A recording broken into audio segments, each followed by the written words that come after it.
Mu story yange nasembeyo okukolera ey'ekimotoka ekyamafuta nere ekyabadde kigudde ng'ovuddeko eky'ekigogo ekyatirimbudde abantu. Waliwo story endala gye nakoledde oba tewagirabye osobola okuscrollinga mu stories eggulu gye nasoose okubeera nga nteekayo neera ng'omusajja agezaako okubeera bambi ng'azikiza omuliro. On top of that, olunaku olwaleero Kabale no egudde Kabale road ku Mbarara Kabale road awo egudde akaloba kayita Kyannamira ndoza pronounce bulungi Kyannamira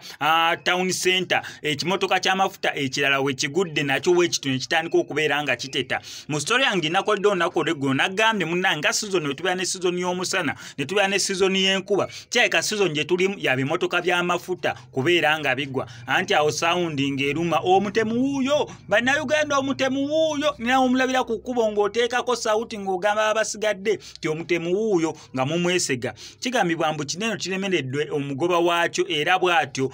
kimotoka kineno ne kigwa era bwe kityo ne kikwatirawo omuliro. So far updates zikyali ntono okuggyako location we kigudde tetunnamanya driver asimatuse tasimatuse waliwo abalala abalugendeddemu tewaliwo balugendeddemu property okusinza ne kuwona firiminza akatambi yesi bategedde ekyagudde ekigoogwa abadde distancing ewerako so kizibu gambo naalumiziddwa oba ontalumiziddwa oba waliwo afunye obuzibu oba tewaliwo afunye buzibu naye byonna byonna ngenda beera nga nkuwa updates wano ku SMX Media gwe kyonna okukola subscribing nyiga notification bell ebisigadde obitulekere tugenda beera tukutuusaako updates zonna eziguddewo ku kineno ekimotoka ekyamafuta ekirala ekigudde era bwe kityo ne kitulika ne kitandika okubeera nga kiteta wano ku SMX Media kankusawo subscribing onyigende ku notification bell ebisigadde